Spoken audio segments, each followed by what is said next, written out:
नमस्कार। जय श्री राम। आप सबका स्वागत है भारत क्षेत्र यूट्यूब चैनल पे। सब आ चुके हैं। आवाज क्लियर आ रही है सबको? लास्ट टाइम कोई बदमाशी किए थे, आवाज नहीं आ रही करके। तो आज हम डिस्कस करने वाले हैं ईरान इजराइल कॉन्फ्लिक्ट। और इस कॉन्फ्लिक्ट पे हम ज्यादा डिस्कशन करें उससे पहले हमें थोड़ा बैकग्राउंड समझना है कि क्या हुआ है। और इस बार मैंने ही थंबनेल वर्ल्ड वॉर वाला डाल दिया है, क्योंकि कल मैंने देखा कि सारे लीगेसी मीडिया जो न्यूज चैनल्स थे वो वर्ल्ड वॉर कराना शुरू ही कर दिए थे। तो मैंने सोचा इस बार मैं ही डाल देता हूं और बता देता हूं कि ऐसा कुछ भी नहीं होने जा रहा है। फेक न्यूज शुरू हो जाए उससे पहले, क्योंकि एक चलाएगा तो बाकी सारी न्यूज चैनल उसके पीछे पीछे। टीवी 9 तो पता ही है आपको कितने सालों से वर्ल्ड वॉर चला रहा है। तो इसीलिए इसको डिबंक करना बहुत जरूरी है, क्योंकि जितनी बार आप ये रॉन्ग एनालिसिस करते हो उतनी उतनी बार आप ये इंप्रेशन क्रिएट करते हो कि गवर्नमेंट कुछ भी नहीं कर रही। और उसकी वजह से मासेस में एक तबक्का होता है जिसका वोट आपका छिटकता है। स्पेशली एक तो आपको नई नई गवर्नमेंट मिली है 2014 के बाद, तो आपको बहुत सारे ऐसे हिंदुत्ववादी जो है लोग जिन्हें इतना भी कॉमन सेंस नहीं है कि 1000 साल बाद कुछ थोड़ा बहुत समझ में भी आया है पॉलिटिकल चीजें और गवर्नमेंट में आए हो, तो पावर कैसे टिकाना चाहिए उतना पेशेंस भी नहीं है, ना उतनी समझ है कि टिकोगे तो आगे कुछ करोगे। राइट। टिकोगे नहीं तो आगे कहां से कुछ होगा। तो जितने भी बदमाशियां ये फेक न्यूज वाले चलाते हैं उसको हम रेगुलर यहाँ पे डीबंक करने वाले हैं, और सारे के सारे फेकस्टर्स पकड़े जाएंगे जो भी ये लोग बदमाशी कर रहे हैं। ओके। स्नेहा जी आइस के बारे में पूछ रही है। आइस बिल्कुल सही है, कोई प्रॉब्लम नहीं है। ओनली थिंग इज कि कुछ दिनों के लिए मैं ब्राइटर स्क्रीन अवॉइड कर रहा हूँ, और कुछ नहीं है। Thank you for asking. बहुत जल्द आपको वेस्टर्न मीडिया पर वेस्टर्न मीडिया वाले ऑलरेडी उनकी फट रही होगी मेरे डिस्कशन सुन सुन के। आपको पता ही है वीजा तो ऑलरेडी रिजेक्ट हो रखा है लास्ट ईयर। एनीवेज, अब ये जो इशू है ईरान इजराइल वाला बड़ा ही इंटरेस्टिंग है, क्योंकि जितने भी वॉर्स जो मैं बोलता हूं कि, और मैं लिखता हूं ट्विटर पे कि स्क्रिप्टेड है। और आन्विक शिकी पे ये रिकॉर्डिंग जो हुई थी, आई थिंक 21 सितंबर को हुई थी, और 25 सितंबर को वो पब्लिश किया गया वो वीडियो, जहां पे डिस्कशन चल रहा था कि ईरान रिटेलिएट। मैंने बोला उसके बस की नहीं है रिटेलिएशन करने की। तो अभी कल जो हुआ है, जाहिर क्वेश्चन है कि अंकित जी आप तो बता रहे थे कि रिटेलिएशन हो ही नहीं सकता, फिर ये क्या हुआ? तो उस पर क्लियर समझ में आ रहा है कि इन्फॉर्म करके अटैक किया गया, ना सिर्फ इन्फॉर्म करके अटैक किया गया। आप ये सोच के देखो कि विंडो ईरान को इतना छोटा सा दिया गया था कि थोड़े मिनट्स के अंदर तो इसराइल बोल रहा है वापस एयर स्पेस ओपन है। मतलब अगर ये स्क्रिप्टेड नहीं होता तो कौन सा ऐसा कंट्री है जो कुछ ही मिनटों में वापस एयर स्पेस ओपन कर ले? तो पूरा लेके बैठे ईरान वाले परमिशन ये करने के लिए। विंडो भी बताया गया होगा क्लियर कि इतने ही विंडो में करना है। और आधी तो जो है मिसाइल्स का नंबर बहुत बड़ा था, क्योंकि अपनी पॉपुलेशन को उल्लू जो बनाना ईरान में। और आप जानते ही हैं कि जो रेडिकल कम्युनिटी वाले जो गुर्गे होते हैं, उन्होंने तो खाली बस मुल्ला ने बोलना है और सबने मान लेना है कि ऐसा ऐसा हुआ होगा। तो जितने भी कैजुअलिटी हुई है, आप एक सोचो जिस जिस नंबर ऑफ प्रोजेक्टाइल्स की बात चल रही है, अगर ये सच होता तो मतलब आप चाहो तो भी कैजुअलिटी कम नहीं कर सकते। तो जितनी कैजुअलिटी हुई है 2 डिजिट के अंदर, इसका मतलब है कि कितना ही स्क्रिप्टेड था, ये पूरा का पूरा स्क्रिप्टेड था। और अब इसराइल को रियल परमिशन मिल चुकी है। Now it's a real permission कि आप जो चाहें ईरान में करें। और मैंने तो जैसे ही वो सिद्धांत जी के ट्विटर हैंडल पे आया कि इंडिया की गवर्नमेंट ने बोला है ईरान के लिए, जो भी इंडियन नेशनल्स हैं ईरान के अंदर, राइट, उनको अलर्ट किया है, तो मैंने तुरंत ही ट्वीट कर दिया कि अब ईरान के स्ट्रेटेजिक एसेट्स पे अटैक होगा। अब ये प्रेडिक्शन कैसे आया स्ट्रेटेजिक एसेट्स वाला? ये इसलिए आ रहा है क्योंकि एक बात बहुत क्लियर है कि ईरान के ऑब्जेक्टिव्स, इजराइल के ऑब्जेक्टिव्स क्या है? दो चीज, डीन्यूक्लियराइजेशन और रजीम चेंज। और जो स्पीचेस नेतन्याहू ने भी दी और जो हम भी जानते हैं और जो मेरा प्रेडिक्शन है ग्रेटर इजराइल का, उस हिसाब से ईरानियन सिटीजन्स को तो आप मार ही नहीं सकते, that can not be allowed. फिर तो वो ग्रेटर इजराइल का सपना कैसे पूरा होगा? तो सिटीजन्स को आप हर्ट कर नहीं सकते, और वैसे भी इन्होंने भी कोई हर्ट नहीं किया है अगर 2 डिजिट में कैजुअलिटी थी तो, राइट? तो मुझे नहीं लगता अगर कोई सिटीजन्स रिटेलिएशन में मरेंगे ईरान के अंदर तो वो भी बिकॉज कोलैटरल डैमेज और कुछ नहीं है। आई डोंट थिंक सो कि कोई जानबूझ के ईरानियन सिटीजन्स के ऊपर इजराइल अटैक करेगा, आई डोंट थिंक सो। हाँ, ये हो सकता है जो स्ट्रेटेजिक एसेट्स पे अटैक होंगे उसकी कोलैटरल डैमेज में कुछ सिटीजन्स मारे जाएं, दैट इज पॉसिबल। पर इजराइल जो है वो कोई परमिशन लेके टाइम बता के वैसा वाला अटैक नहीं करेगा ईरान की तरह, वो रियल वाला होगा। और अब तो मिल चुका है, उनके पास रीजन है करने को, तो ये होना ही है। या पकड़ के चलो कि अटैक तो होना है ईरान के ऊपर। ओके, दो क्लियर ऑब्जेक्टिव है medium to long term, regime change और डीन्यूक्लियराइजेशन। अब प्रश्न ये आता है कि क्योंकि मैंने प्रेडिक्शन दिया है कि स्ट्रेटेजिक एसेट, तो एक तो मोसाद के हैंडल पे उन्होंने वैसे ही डाल दिया था, आई थिंक कल दोपहर को या ऐसा कुछ डाला है, I think electricity generation plant का वीडियो डाला है। But when I am saying strategic asset, तो वो सिर्फ इलेक्ट्रिसिटी प्लांट नहीं हो सकता, स्ट्रेटेजिक एसेट में बहुत कुछ हो सकता है। वो एक न्यूक्लियर एनर्जी का पॉइंट ये हो सकता है, राइट? न्यूक्लियर फैसिलिटी हो सकती है जहां पे वो बॉम्ब बनाने की कोशिश कर रहा है या बना चुका है या स्टोर किया है, जो भी ये हो सकता है। स्ट्रेटेजिक एसेट में डैम्स हो सकते हैं, स्ट्रेटेजिक एसेट में ऑयल रिफाइनरीज हो सकती है। तो अगर ऑयल रिफाइनरी पे होता है कुछ अटैक, तो आप समझ सकते हैं कि ऑयल प्राइसेस में फिर आगे क्या होगा, समझ सकते हैं, बहुत क्लियर बात। तो ईरानियन रिजीम जनरली जो शिया कम्युनिटी होती है वो उतनी रेडिकल मासेस में, अगर आप कंपेयर करो सुन्नी और शिया पॉपुलेशन के बीच, तो मुझे नहीं लगता कि कोई बोलेगा कि शिया आर मोर रेडिकल, कंपैरेटिवली बता रहा हूं मैं, ओवर द ग्लोब, ठीक है? लेकिन ईरान क्यों इतना रेडिकल हो गया, इस पर मैंने जो सत्योलॉजी पे टॉक्स दिए हैं पिछले 1.5 साल के अंदर, उसमें मैंने साफ बताया कि पूरा जो वेस्ट एशिया का, और प्लीज वेस्ट एशिया मेरे से भी गलती हो जाए तो मुझे भी टोका करें अगर मैं गलती से मिडिल ईस्ट बोल दूं, क्योंकि बार बार निकल जाता है वो शब्द, एक्चुअली प्रोपागेंडा है।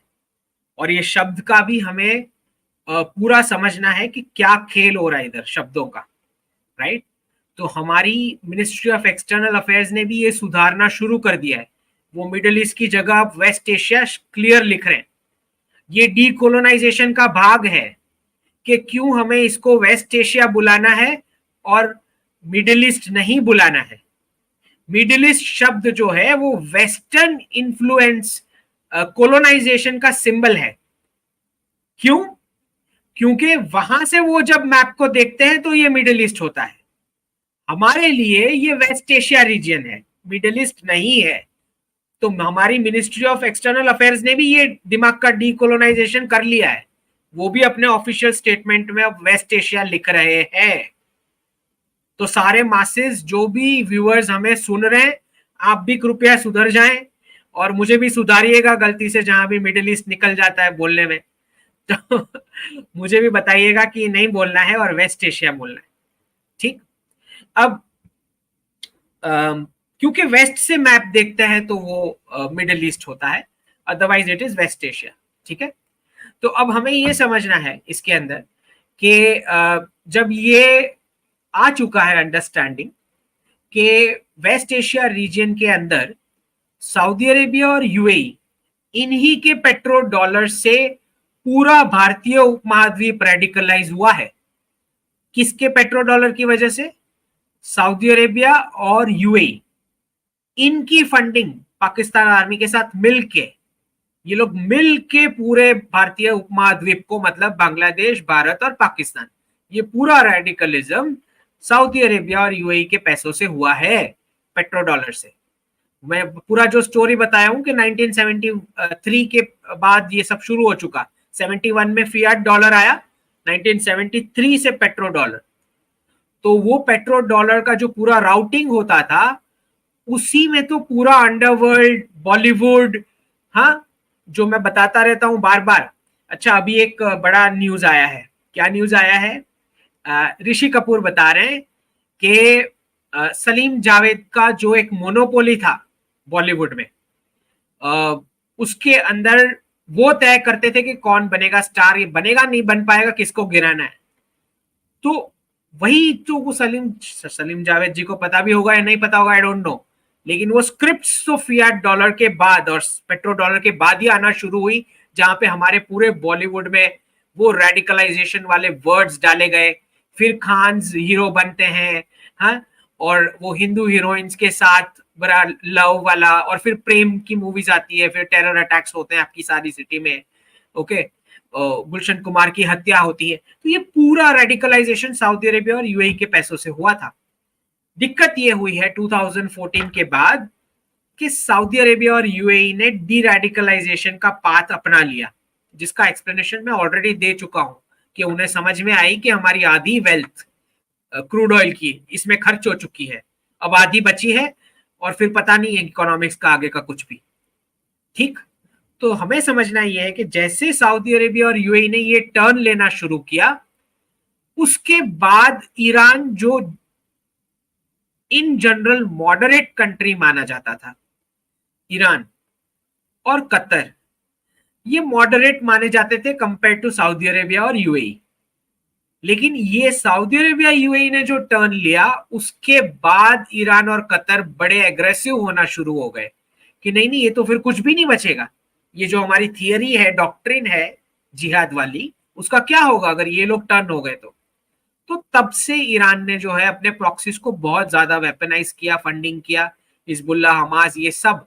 इनफैक्ट थोड़ा अगर आप हिस्ट्री में जाओगे तो आपको और पता लगेगा कि शिया ईरान का जो रेडिकलिज्म का पूरा डॉक्ट्रिन है, वो एक सुन्नी ने बना के दिया है। उस एक सुन्नी पर्सन इन्फ्लुएंस था, इजिप्ट के कुतुब नाम के एक ऑथर है, जो ये पूरा रेडिकलाइजेशन का कॉन्सेप्ट बना के दिए शिया कंट्रीज के लिए। ओके, कुतुब करके नाम है, इजिप्ट से। ठीक, तो आपको समझ में चाहिए कि भाई पैलेस्टीन जो एक सुन्नी वाला मैटर है, उसमें क्यों ईरान हेल्प कर रहा है। तो अंदर से सब कुछ ऐसा ही है, ज्वाइंट कनेक्शंस है। तो आपको समझना ये है कि जब से ये शुरू हुआ है, तब से ईरान के लिए एग्जिस्टेंशियल थ्रेट है, क्योंकि उन्होंने तो एक ग्रेटर इजराइल का मैटर तो है ही, उसके अलावा अगर न्यूक्लियर बॉम्ब बन जाता है तो इजराइल के लिए इट्स एन एग्जिस्टेंशियल क्वेश्चन। उनके पास ऑप्शन ही नहीं है, they have to take action anyways. ठीक, वेदर यूएस हेल्प करे ना करे, उन्होंने तो करना ही था अटैक ईरान पे। लेकिन अब ये प्रॉक्सीज इतनी पावरफुल हो चुकी थी कि इजराइल को पहले ये प्रॉक्सीज को साफ करना पड़े। तो पहले हमास, फिर हिजबुल्ला, और फिर जो है अब ईरान, क्योंकि ईरान ने कोई ऐसा एक्शन लिया नहीं इतने प्रोवोकेशन के बावजूद। तो सोचा ये होगा इजराइल ने कि अगर ईरान कुछ शुरू करता है तो हम जाके, हमको लाइसेंस मिल जाएगा, वी कैन अटैक ईरान। लेकिन ईरान ने अच्छी खासी अकल इस्तेमाल की और काली प्रॉक्सीज को बर्बाद होने दिया, खुद बाहर रहा वॉर से। लेकिन अब जो है विंडो कम होता जा रहा है। ये सब जो एक्टिंग चल रही है कि ईरान परमिशन लेगा, मैं इतनी विंडो में मेरे फेस सेवर के लिए कुछ रिटेलिएट कर लूं, एक दो मुझे रॉकेट गिरा लेने दो, 200-400, भले मैं डेजर्ट में गिरा दूंगा, इस ज्यूस को कुछ नहीं होगा। ये सब परमिशन लेके जो कल हुआ है, जो उससे पहले वाले भी जो दो छोटे छोटे किए थे वो भी परमिशन लेके, मतलब पूरा ही स्क्रिप्टेड जो समझ आता है। और जो दूसरा एक बैंक ऑफ जापान वाला लिंकेज है जो मैंने डाला ही है ट्विटर पे भी, कि बैंक ऑफ जापान के जो येडा है तुरंत एक्टिव हो जाते हैं जैसे ईरान इसराइल का कॉन्फ्लिक्ट का उसके साथ पैरेलली होता है जब भी होता है। तो लास्ट दोनों रेट हाइक जो बैंक ऑफ जापान की थी, वो रिटेलिएशन के साथ पैरेलल या कुछ ही दिनों के गैप के बीच। इस बार जो है प्रेशर आ रहा है, फोर्ब्स का आर्टिकल है, लिख रहे हैं कि बैंक ऑफ जापान के लिए बहुत मुश्किल होने वाला है आगे का पीरियड। तो जो सिग्नलिंग हो रही है वहां से कि कॉन्फ्लिक्ट होना है नहीं होना है, किस हद तक का होना है, फुल स्केल मिलिट्री में जाना है नहीं जाना है, ये जो है we have to keep a watch. तो हेडलाइंस तो उसके साथ पैरेलल आ गई कल के अटैक के साथ बैंक ऑफ जापान की, जो क्लियर मैंने बता ही दिया था कि डायरेक्ट लिंकेज है। ठीक, अब हमें ये समझना है कि ये जो कॉन्फ्लिक्ट है उसमें बहुत सारे जो अभी तक जितने भी अजम्पशन चलते हैं रॉन्ग वाले, स्पेशली जहां पे आप समझ सकते हो कि क्या क्या रॉन्ग अजम्पशंस हो सकते हैं। तो आपको पता चलता है सबसे पहला रॉन्ग अजम्पशन है कि चाइना, ईरान और रशिया का कोई एक्सेस है। ऐसा कोई एक्सेस नहीं है। ओके, कोई अगर बोल रहा है कि चाइना, ईरान और रशिया का एक्सेस है, मैं बता रहा हूं जो एक अनट्रस्टवर्दी रिजीम होता है, जो खुद अपनी पॉपुलेशन के ऊपर इम्पोज्ड है, वो किसी और की दोस्ती क्या निभाएगा, कितनी निभा पाएगा। ठीक, तो कम्युनिस्ट है, आप जानते हैं, जो Xi Jinping president for life, Vladimir Putin president for life, आयतोल्ला तो पूरे ही ऊपर से हेलीकॉप्टर से गिराए गए रिवॉल्यूशन के टाइम पे। तो जिनकी खुद की पकड़ अपनी पॉपुलेशन पे नहीं है, वो दूसरी कंट्री के साथ क्या ही पार्टनरशिप निभा लेंगे।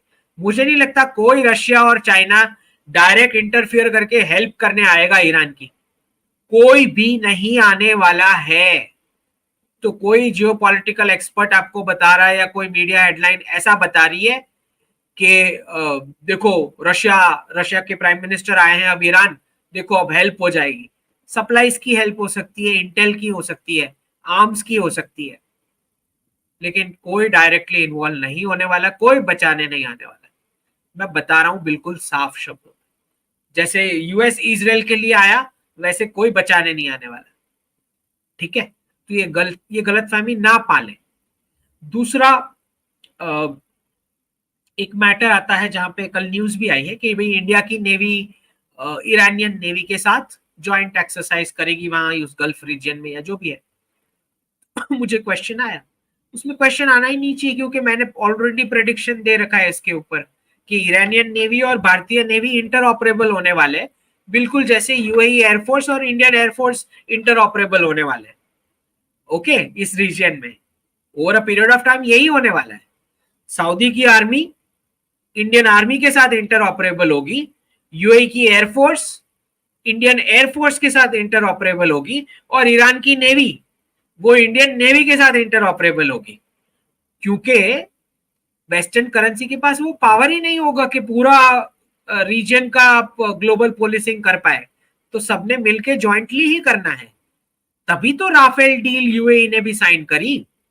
एक एक राफेल जो हमारी डील के फ्लाई होके आए फ्रांस से, वो सारे यूएई में डॉक हुए। यूएई की एयरफोर्स ने उसका मिड एयर रिफ्यूलिंग भी किया हमारे राफेल्स का, और फिर उन्होंने राफेल का ऑर्डर फ्रांस के पास रखा है। ठीक, तो दोनों एयरफोर्स कॉमन एयरफोर्स होने वाली है, मतलब एक बड़ा डिफेंस का बजट का पैसा आपका ऑलरेडी बच चुका है। ओके, ये समझ ले, क्योंकि बहुत सारे डिफेंस एक्सपर्ट्स हैं आर्मी वाले, कुछ सीनियर्स भी हैं मैं मानता हूं, लेकिन नहीं पता रहता है इनको, उतना स्ट्रेटेजिक इंसाइट नहीं होता है। तो वो सारे शोज पे चिल्लाते रहते हैं कि कब एयरक्राफ्ट मिलेंगे, कब एयरक्राफ्ट, उनको नहीं समझ में आ रहा कि ये कॉमन ऑर्डर प्लेस हुआ है यूएई के पैसों से। ये समझने में जब तक मीडिया हेडलाइन नहीं आएगी तब तक ये लोग कोई बोलेंगे नहीं। ये तो स्ट्रेटेजिक विजन ऐसे ही होता है, राइट? आपका एक पूरा बजट बच जाएगा, क्यों नहीं बचाएंगे? तो that is what we have to understand कि इस प्रकार के बड़े चेंजेस चल रहे हैं रीजन में, और सब ग्लोबल रीसेट की जो बात है उसके बाद वाले पीरियड के लिए सब तैयारी कर रहे हैं पूरा रीजन।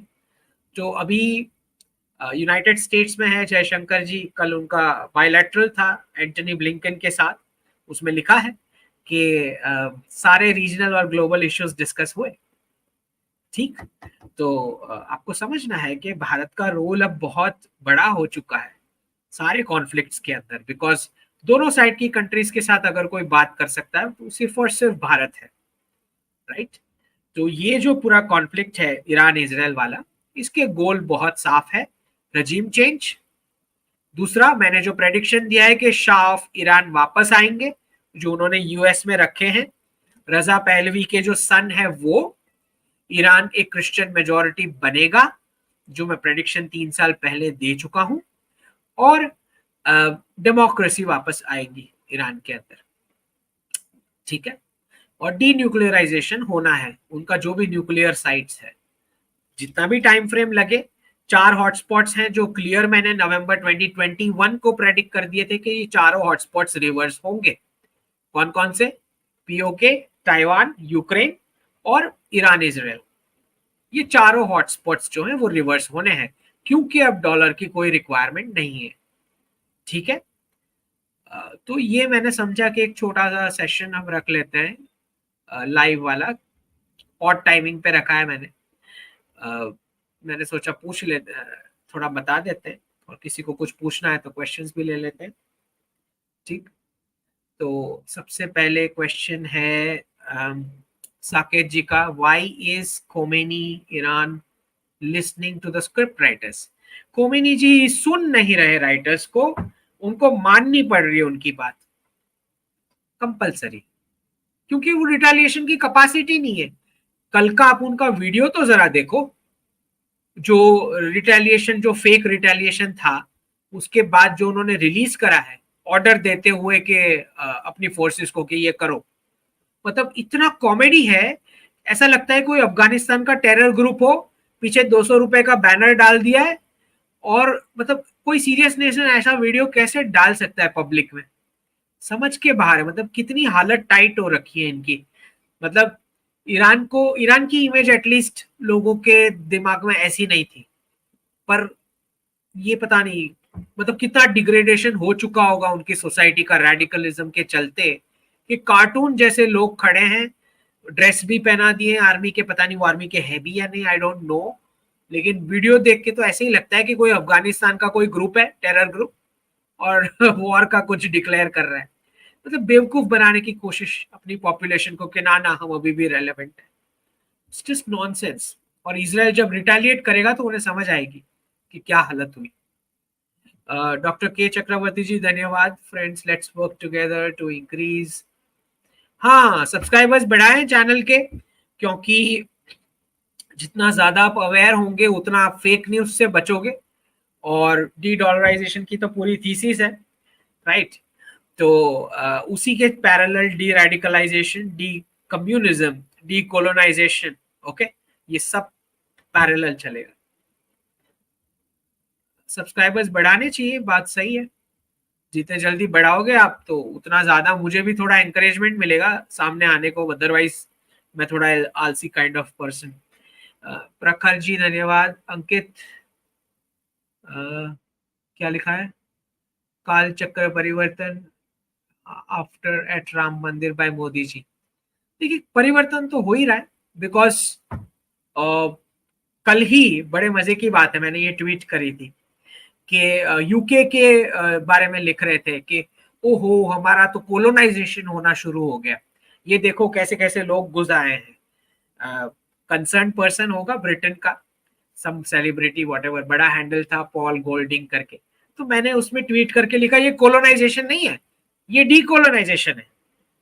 तुम बिल्कुल ऐसे सैवेजिस की तरह बीमार फटेहाल गरीब लोग इलीगल की तरह शिप में बैठ के मेरी सिटी सूरत में आए थे और भीख मांग रहे थे कि हमें ईस्ट इंडिया कंपनी की स्थापना यहाँ करनी है, प्लीज प्लीज हमें ट्रेड करने दो। ट्रेड के नाम पे ऐसे घुसे थे हमारी कंट्री में जो रिच थी उस वक्त 400 साल पहले, और ईस्ट इंडिया कंपनी की स्थापना तुमने मेरी सिटी में की, तो अब भुगतो। साइकिल पूरा घूम चुका है, 400 साल का वो जो साइकिल है, pound as a single country reserve currency, उसका जो वो स्टार्टिंग पॉइंट था उसका रिवर्सल है, तो अब कर्म को भुगतो तुम। वो ये इलीगल सब शिप लेके आते हैं तुम्हारे वहां, है फटे हाल बीमार गरीब मरने को तैयार है, भूखे नंगे, और अब ये तुम्हारी कंट्री को कॉन्कर करेंगे। पार्टीशन अब तुम झेलो, तुमने लकीर खींची थी ना हमारी कंट्री में, अब तुम भी झेलो। तो कर्म का साइकिल है बिल्कुल। राम मंदिर हमारे पास अभी जो सबसे पावरफुल विग्रह भारत में अगर कोई है तो वो अयोध्या का राम मंदिर है। तो बिल्कुल ब्लेसिंग्स मिले ही होंगे हम सबको कि ये जो भी है रिवर्स हो सब। और रिवर्सल मैं तो क्लियर नोटिस कर रहा हूँ। मुझे, मैं बता रहा हूँ, कम से कम 3 साल पहले से का अगर आप डेटा उठाओगे मंदिरों का, कोई जा नहीं रहा था, यंगस्टर्स तो जा ही नहीं रहे थे। और जो यंगस्टर्स जा भी रहे थे उनको धक्के मार के पेरेंट्स भेज रहे थे, इसलिए जा रहे थे। लास्ट 1.5-2 साल से तो मैं देख रहा हूं कि नंबर्स मंदिर में इतने बढ़ चुके हैं, और ये धक्के मार के भेजे गए यंगस्टर्स नहीं है, ये क्यूरियोसिटी से आए हुए यंगस्टर्स हैं अपने आप। तो परिवर्तन तो है, 100% परिवर्तन दिख रहा है। और ये होना ही था, क्योंकि जैसे जैसे आपको समझ में आ रहा है जियोपॉलिटिकली भी आपका हेफ्ट इतना बढ़ रहा है, तो लोग जानना चाहते हैं कि भाई हाउ पावरफुल, कितने पावरफुल थी ये कंट्री हमारी। हरीश जी धन्यवाद। नमस्ते Ankit ji, message to your audience family, please share Ankit ji इस वीडियोस। जी प्लीज, बिल्कुल शेयर कीजिएगा, जितने आपके ग्रुप्स में है, सर्कल में है, कॉलेजेस में है, प्रोफेसर्स भी हैं, सबको शेयर कीजिए, क्योंकि बहुत सारे फेक न्यूज ही चल रहे हैं। 99% लीगसी मीडिया तो मैं आपको बता रहा हूँ पूरा फेक चल रहा है। तो जितना ज्यादा आप धर्म के बारे में बताएंगे, जितना ज्यादा, जितना मैं बता पा रहा हूँ उसको भी अगर आप मल्टीप्लाई करते हो, तो सोसाइटी के लिए अच्छा है, हम सबके लिए अच्छा है। प्रीतम साई जी धन्यवाद। Indian stock period is from when until when? Indian stock market slack period, okay. Slack period जब ये क्राइसिस आएगा, उसका ट्रिकल डाउन इम्पैक्ट आएगा, वो पीरियड स्लैक का होगा। तो जो एक डिप मैंने बताई है इस साल, और 2 बड़ी डिप नेक्स्ट ईयर, ठीक है। मुझे लगता है नेक्स्ट ईयर वाली डिप्स बड़ी होंगी। तो और अगर आप ओवरऑल स्लैक पीरियड बोलोगे, तो कम से कम जब तक रीसेट नहीं हो जाता। लेकिन ये भी बात प्रीतम जी हमें समझनी है कि हमारा स्टॉक मार्केट जो है वो हार्डली हमारी पूरी इकोनॉमी का कितना परसेंट है, हमारा वेस्टर्न कंट्रीज की जैसा नहीं है। उनका तो 90% स्टॉक कैपिटलाइजेशन उससे भी ज्यादा हो चुका होगा। हमारा वैसा नहीं है, हम तो hardly 6 to 7% stock market represent करता है। तो मुझे नहीं लगता वो टेम्पररी पीरियड्स के अलावा ज्यादा कोई बड़ा इम्पैक्ट हमारी स्टॉक मार्केट में आना है। ओवरऑल 3 years 4 years अगर आप लेके चलो तो कोई प्रॉब्लम है ही नहीं, सिवाय के वो कंपनीज जो वेस्टर्न क्लाइंट्स को सर्व करती हो। Your views on coming election? देखिए मैं साफ बता देता हूँ, इलेक्शन का वैसे ही मैं एक्सपर्ट नहीं हूँ। ये बात अलग है कि 2-3, कम से कम 3 दिए थे मैंने प्रेडिक्शन, उसमें से 2 सही हुए। लास्ट जो लोकसभा का दिया था वो नहीं हुआ। अच्छा, मैंने वो जो दिया था वो भी 2 साल पहले दिया था, गुजरात इलेक्शन के नंबर्स के बेस पे। गुजरात इलेक्शन का जो रिजल्ट आया उसके बेस पे दिया था मैंने लोकसभा का। तो मैंने अज्यूम नहीं किया कि इंटरनल साबोटाज होगा, तो हुआ। दैट्स अ फैक्ट जो दिख रहा है। तो I am not an election expert, लेकिन मैं इतना बता सकता हूं कि महाराष्ट्र में आपको सिंगल सिंगल मेजोरिटी तो मुझे डाउटफुल लगता है। सिंगल पार्टी मेजोरिटी मुझे नहीं लगता, लेकिन अब देखते हैं क्या होता है। विपिन जी धन्यवाद। Can we expect another rate hike from before the election? Before the election doubtful लग रहा है, लेकिन हो भी सकता है, क्योंकि इन्फ्लेशन के बारे में बात कर रहे हैं येडा जी। जो क्राइसिस के हमारे येडा जी हैं वो बोल रहे हैं इन्फ्लेशन बढ़ सकता है आगे जाते हुए। बेसिकली सेइंग के इंटरेस्ट रेट बढ़ाना ही पड़ेगा। ओके, कब होता है लेट्स सी। सीएल जी धन्यवाद। और कौन है? पंकज जी धन्यवाद। Great analysis but it needs more detail, your comments could be a PhD topic. Thoughts on industrialisation in India? No country did it with democracy. हाँ पंकज जी, इंडस्ट्रियलाइजेशन का ऐसा है कि हमारा शब्द जो है वो इंडस्ट्री नहीं है, हमारा शब्द है उद्योग। और उद्योग और इंडस्ट्री में बहुत फर्क है। इंडस्ट्री शब्द जो आया वो एडम स्मिथ के कैपिटलिज्म से उठा के लाया है template, economies of scale, division of labour. मतलब जितना बड़ा मार्केट आप कैप्चर करना है एक कंपनी को कर लेना चाहिए, चाहे उसके लिए कितना भी किसी का एक्सप्लॉयटेशन करना पड़े। तो ये वहां से आया है। देखिए पंकज जी, इकोनॉमिक्स बहुत चेंज हो जाएगा। अभी तक जो पढ़ा है वो तो गया, क्योंकि मल्टीपोलर वर्ल्ड ऑर्डर में आप सुनो तो जयशंकर जी क्या बोल रहे हैं, वांगी क्या बोल रहे हैं, प्रेसिडेंट पुतिन क्या बोल रहे हैं, और ग्लोबल साउथ के लीडर्स क्या बोल रहे हैं कि हमको कोविड के टाइम पे हमने जो झेला कि सप्लाई चेन का डोमिनेशन किसी एक कंट्री के पास है, मतलब मैक्सिमम प्रोडक्शन जो वर्ल्ड का होता है वो चाइना के पास कंसोलिडेटेड है, मैक्सिमम करेंसी जो छपती है वो यूएस में छपती है, इससे सबको प्रॉब्लम है। ठीक, तो जब आप मल्टीपोलर वर्ल्ड में जाओगे तो इंडस्ट्रियलाइजेशन एक कंट्री में आपको एक्सेप्टेबल ही नहीं है, आप ये बोल रहे हो। ठीक है, तो आज सुबह भी ये ट्वीट आया जो मैंने ट्वीट किया है, जहां पे संजीव सान्याल बोल रहे हैं कि चाइना को थोड़ा अपना मैन्युफैक्चरिंग, जब हम पार्ट्स उनसे ले रहे हैं तो उनसे मैन्युफैक्चरिंग भी इंडिया में करवा सकते हैं ना, मेक इन इंडिया में चाइना क्यों पार्टिसिपेट नहीं कर सकता। ये चीज जो मैं जनवरी 2023 में बोल चुका हूं कि करना ही पड़ेगा। कोई एक कंट्री, आपको चाइना +10 मैन्युफैक्चरिंग करना पड़ेगा। और एक बहुत ही पॉजिटिव न्यूज मैंने देखा है अभी रिसेंटली, मिनिमम वेजेस बढ़ा दी है गवर्नमेंट ने ऑफिशियली। ये करना बहुत जरूरी था, क्योंकि वेस्ट का मीडिया अपने सिटीजन्स को बेवकूफ बनाने के लिए ये नैरेटिव चला रहे हैं।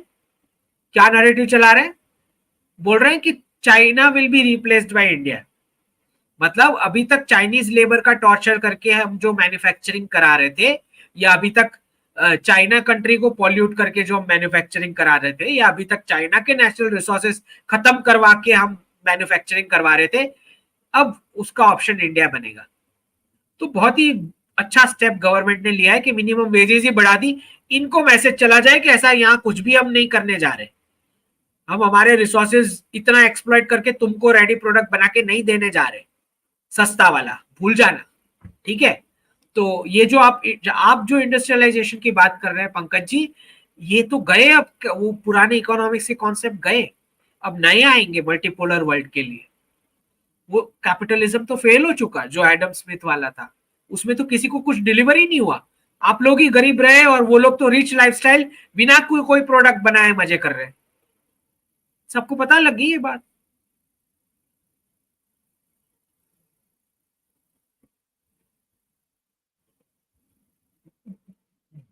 चले नेक्स्ट, हाउ टू अब्जी धन्यवाद, what is the future of IIT coaching after dollar reset? After dollar reset education system पूरा ही रिवैम्प करना पड़ेगा, ये नहीं चल सकता, ये भूल जाओ। जो भी चल रहा है वो उसको अब थोड़ा थोड़ा थोड़ा दिमाग में डालना शुरू कर लो। और मैं बहुत खुश हूँ इस बात से कि मैं 3 साल से जो बता रहा था उसका आज मुझे इतना खुशी हो रहा है, क्योंकि जो लोग जो वेस्ट में ले ऑफ हो रहे हैं, जो हमारे कुछ एनआरआईज भी हैं और कुछ आईटी सेक्टर वाले भी जो ले ऑफ होते हैं, आज मुझे कॉल करके वीडियो कॉल में आके मुझे बताते हैं कि सर मैं आज ले ऑफ हो गया। हंसता हुआ बता रहा है वो पर्सन। वो हंसता हुआ इसलिए बता रहा है क्योंकि मैं 1.5 साल पहले से वार्निंग दे चुका हूं, वरना आप उस पर्सन का मेंटल कंडीशन आप सोच के देखो जिसको झटका लगता है ले ऑफ का। तो आई एम रियली हैप्पी कि जितनों की मैंने लाइफ बचाई है, कि उतना स्ट्रेस नहीं हुआ उनकी लाइफ को जिनका ले ऑफ हो रहा है वेस्ट में अभी। कि भाई हाँ, हमने तो अंकित जी को सुना ही है, हम प्रिपेयर कर रहे थे, एटलीस्ट उन्होंने सेविंग्स करना शुरू कर दिया था जब से मैंने बोलना शुरू किया। So I am very happy about it. तो ये जो आईआईटी कोचिंग का भी आप पूछ रहे हो, मैं बता रहा हूँ मैक्सिमम टू मैक्सिमम ये फॉर्मेट नहीं चल सकता। आपके पास ज्यादा से ज्यादा 2029-30 तक का टाइम है, फटाफट इसको रिवैम्प करना पड़ेगा आपका एजुकेशन सिस्टम पूरा। मैं बता रहा हूं, कोई ऑप्शन नहीं है, you have to change it. Smita ji धन्यवाद। Sir what will be the impact on freelancers with US clients? देखिए कोई स्मिता जी कोई क्या करे जब वो अपनी करेंसी खत्म कर चुके हैं, तो कोई क्या ही कर लेगा। मतलब आप पैसे कैसे निकलवाओगे जब उसके पास ब्रेकफास्ट करने का पैसा नहीं है, तो वो तुमको कैसे पेमेंट करे। मैं समझ रहा हूं आप क्या बोल रहे हो, लेकिन क्या ही कर सकता है कोई। उन्होंने बर्बाद कर ली अपनी करेंसी, हमको पूछ के तो नहीं करी। अब आप मतलब जो भी यहां से वर्क कर रहा है, अगर वो पेमेंट एक्सपेक्ट कर रहा है, तो हम क्या करें। अब वो देने की पोजीशन में नहीं है। ये जितना जल्दी समझ में आ जाए उतना बेटर है हमारे लोगों के लिए भी। उनकी कोई पोजीशन नहीं है पेमेंट करने की। बहुत खराब हाल है। जब जब जब एनआरआईज आना शुरू होंगे ना, तब समझ आएगी कि मैं क्या बोल रहा हूँ।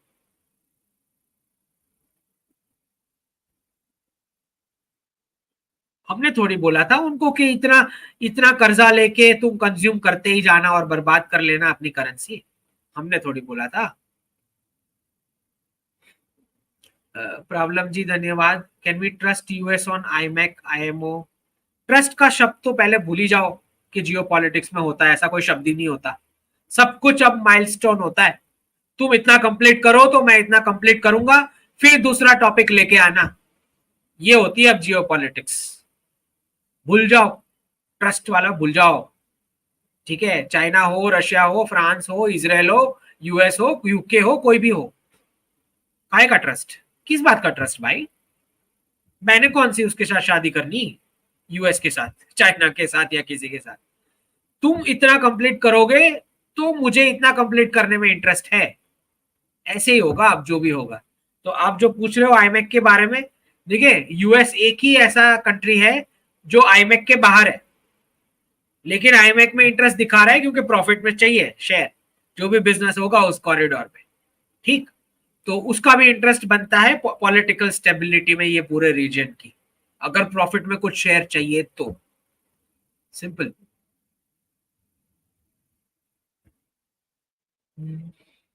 वीके जी धन्यवाद। Futures in Japan face hangover from BOJ's bond buying binge. What does it mean. देखिए ये जो टाइटल है, देखो बैंक ऑफ जापान का बॉन्ड बाइंग बिंज जो बोला जा रहा है, तो दो तीन प्रकार के बॉन्ड्स होते हैं। एक जो यूएस का ट्रेजरी होता है वो, और दूसरा जो उनका कंट्री का खुद का बॉन्ड है वो। अब जब आप ये बात कर रहे हो कि जो बैंक ऑफ जापान है उसकी पॉलिसीज में अभी वो आगे जाते हुए रेट हाइक्स देख रहे हैं। एटलीस्ट उनका जो गवर्नर है येडा, उएडा जो भी नाम है, he wants to do more rate hikes. Company country की पार्लियामेंट, वो लोग चाह रहे हैं कि हाइक्स ना हो। लेकिन जो मैं बताता हूं कि भाई डिसीजन कहीं और हो रहा है, वेस्ट में हो रहा है, जापान की कुछ चलने नहीं वाली। राइट। तो इसमें ये जो बॉन्ड बाइंग बिंज की बात हो रही है, तो जितना जितना बैंक ऑफ जापान अपना खुद का बॉन्ड परचेस करेगा, राइट, उतना उतना जो है उसको करेंसी के ऊपर लेवरेज मिलेगा, येन के ऊपर एक्शंस लेने के लिए। राइट। और जितना जितना वो यूएस वाली ट्रेजरी परचेज या सेल करेगा, उतना उतना उसको लेवरेज मिलता है यूएस डॉलर के ऊपर। तो ये जो टाइटल दिया हुआ है फ्यूचर्स इन जापान, मतलब वो फ्यूचर ट्रेडिंग, फ्यूचर्स ट्रांजैक्शन की बात करें, ट्रेडिंग की। ठीक है, वो पूरा गड़बड़ हो चुका है, क्योंकि अभी पता नहीं चल रहा है कि करना क्या है। क्यों जापान को पता नहीं चल रहा है? बिकॉज एक तो आपने उनको ब्रिक्स में लिया नहीं। ठीक, ना उनको ब्रिक्स के नेशंस बता रहे हैं जापान को कि आगे क्या करने वाले हो तुम, ना यूएस बता रहा उनको कि डी डॉलराइजेशन को रोकने भी वाला है क्या, क्योंकि 1.5 साल से तो सारी हरकतें यूएस की ऐसी है विच सपोर्ट्स डी डॉलराइजेशन। तो जापान एक ही फंसा हुआ है, बिकॉज 1 ट्रिलियन प्लस उसके पास यूएस ट्रेजरी है। तो दोनों में से कोई नहीं बता रहा उसको। ओके। और ये जो एक्शंस लेनी रहती है बैंक ऑफ जापान के गवर्नर को, वो प्रोबेबली वेस्ट से उनको आता है सिग्नल करने के लिए।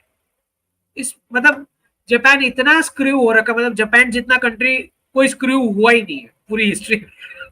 इतना ज्यादा वो स्क्रू हो चुका है, मतलब वेस्ट ने उसको कहीं का नहीं छोड़ा है। इतने छोटे के देश की क्या हालत इन्होंने करके रखी है। Which is why I said no कि स्टार्टिंग में कि डी डॉलराइजेशन का कॉन्सेप्ट शिंजो एबे का था, क्योंकि उनको समझ में आया कि वो प्लाजा अकॉर्ड और ये सब करके उनकी क्या हालत करी है इन्होंने। ना उनको डिफेंस भी सेटअप करने दिया खुद का, अब पूरा वल्नरेबल है, छोटा सा है, इस तरफ चाइना और रशिया है, और पूरे दिन वेस्टर्न मीडिया छापते रहते कि अभी चाइना कूदेगा तुम्हारे ऊपर। फेक, वो फेक चला रहे, लेकिन प्रेशर तो आता है ना जब रोज आप 500 हेडलाइन देखोगे कि China is going to attack करके, या Russia is going to take over your island, और डिफेंस आपके पास है नहीं उतना हाई लेवल का बिल्ड किया हुआ।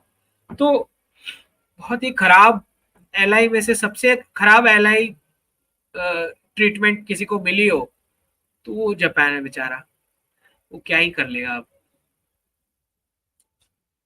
प्रॉब्लम जी धन्यवाद। वो सीआईए बिहाइंड कोविड-19 स्प्रेड टू काउंटर चाइना, मुझे नहीं लगता सीआईए का सीआईए ने प्लान आउट किया होगा, ऐसा नहीं लग रहा है मुझे, लेकिन इतना समझ में आ रहा है कि वेस्टर्न कैपिटलिस्ट ने अच्छे से वो स्क्रिप्ट में पार्टिसिपेट करके पैसे बनाए, ये तो क्लियर दिख रहा है। ठीक है, और सीसीपी और वो तो दोनों एक ही थे ना till November 2022। Till November 2022 Chinese communist party और US deep state one and the same, उसका एक ऑफिस ही है था। उसके बाद शी जिनपिंग ने पूरा डोमिनेट कर लिया उसको, सीसीपी को।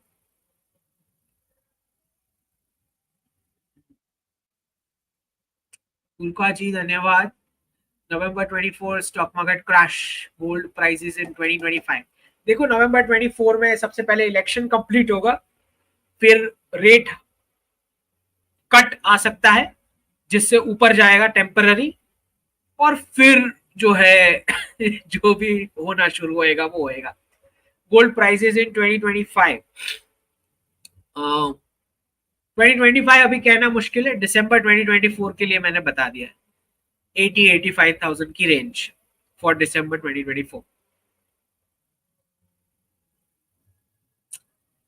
चलिए नेक्स्ट, ये क्या है? What is the future of Indian crypto coins? Indian crypto coins मुझे तो नाम भी नहीं पता, बट क्रिप्टो का कुछ भी नहीं है। जो भी आना है डिजिटल रुपये आना है, डिजिटल डॉलर आना है, उनका पूरा टर्न होके आएगा बिटकॉइन से, क्रिप्टो से घुमा के डिजिटल डॉलर बनेगा। आपका तो डायरेक्ट डिजिटल रुपी है, आपको कोई वो क्रिप्टो से घुमा के नहीं होने वाला है। तो एसके जी धन्यवाद। अंकित जी आप वर्ल्ड इकोनॉमी सिनारियो पावर और रिजीम चेंज पर हिंदी में किताब लिखें जिससे आसानी से समझ सके। देखिए एसके जी, हिंदी लिखना तो मैंने कभी ट्राई नहीं किया है, क्योंकि और वैसे भी मुझे लगता है कि जो सिक्युलरिज्म और ये सब वोकिज्म ये सब प्रॉब्लम जो है वो इंग्लिश रीडर्स वाले में ज्यादा है, नेटिव लैंग्वेज वाले इतने गए गुजरे नहीं होते। ये सारे इंग्लिश स्पीकिंग और इंग्लिश रीडिंग वाले ही हैं जिनके दिमाग में बहुत सारे प्रॉब्लम्स हैं, तो इसीलिए मैं इंग्लिश वाली राइटिंग में ज्यादा फोकस करता हूँ। हिंदी में मैंने अभी तक लिखा नहीं है, लेकिन मैं सोचूंगा जरूर। अच्छा आइडिया है। That's all for the day I think. ये मैंने अचानक करने का सोचा बिकॉज मुझे पता ही था कि फेक न्यूज चलने वाला है बहुत ज्यादा, सब चलाएंगे, वर्ल्ड वॉर करा ही लेंगे कैसे भी करके, है कैसे भी दुनिया में नेगेटिविटी जो फैलानी है सबने, तो हो के ना हो करा ही लो, है। तो अच्छा ये पूरा स्क्रिप्टेड था इसका, जो ये जो कल हुआ वो स्क्रिप्टेड था, इसका प्रूफ ही है कि अगर ईरान चाहता भी ना तो भी 1000 से कम लोग नहीं मरते अगर ये रियल वाला होता तो। चलिए, जय हिंद, जय जिनेन्द्र।